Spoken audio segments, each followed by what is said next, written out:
Hello everyone, how are you doing?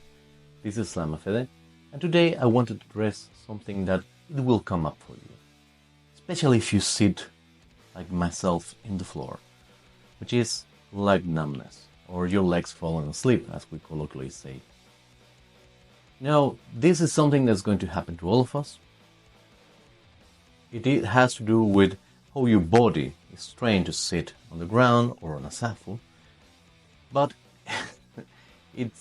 well, you can train a little bit that, and it is a training. Even if you're like sitting here and not doing any kind of particular posture, it is still a posture that your body is not accustomed to. So you need to train. But even if you are like myself, the custom of doing these hours on a daily basis, and you have been doing it for almost 30 years now, still your legs are going to fall asleep. Now you can prevent a little bit of this by doing yoga and by having a good stretch and by having a good posture, never with your back slumped, right, to drive more weight into it, but always with your back balance. But even if you sit in a chair, at some point your legs are going to feel numb.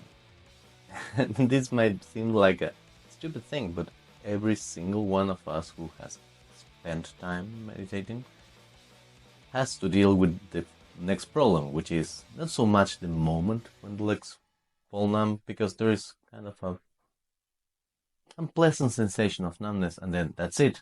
You don't feel anything, but the how to stand up, and that is where it kicks in, where you feel the 1,000 needles piercing you, right, when circulation goes back.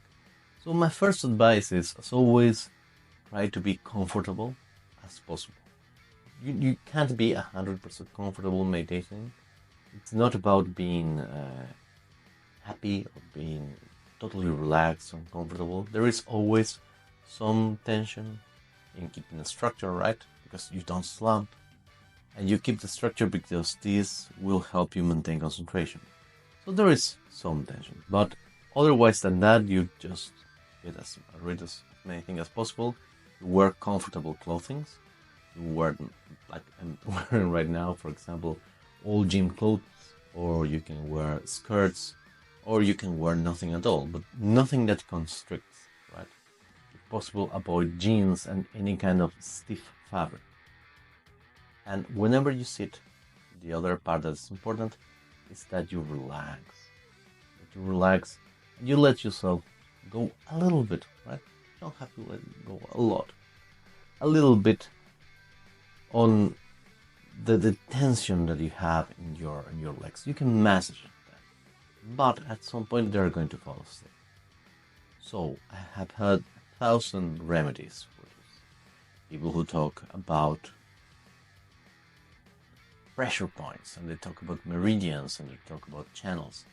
My personal advice, the one that I have found that works time and time again, is that you start by moving your toes, your big toes in both legs.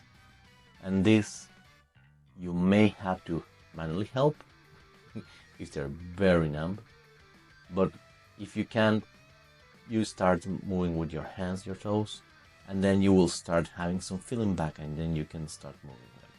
Once you can, you disarm your posture and you put your leg, you put your knee up, and you put the leg in the vertical, and you start pressing down while moving the toes. What this will do is this will increase the blood flow to the extremities, and it will ping a little bit, sting a little bit when the blood starts to flow, but it will pass right away. If you relax, you can also massage the back of the calf, the back of the knee, and this will speed up the recovery. And as soon as it's feasible for you, you should try to stand up. Always have something to lean on, because if you stand up too fast, the legs might give and you may fall down. But if you have something to lean on, the sooner you stand, the sooner circulation will begin to go back. And with this, you should be able to basically deal with this that is an unwelcome sensation. But on the other hand, it is a good reminder that while we might always visualize ourselves as deities, and we have to try to go beyond our simple and impure perceptions. There is the relative body that we have to care for. And the body is, it's a time bomb. It's ticking. Death is never more than a breath away from us. So you should keep this in mind and always train to our utmost. Thank you so much. I hope that this brief video helps you, and I'll be seeing you soon. Sarva Mangalam.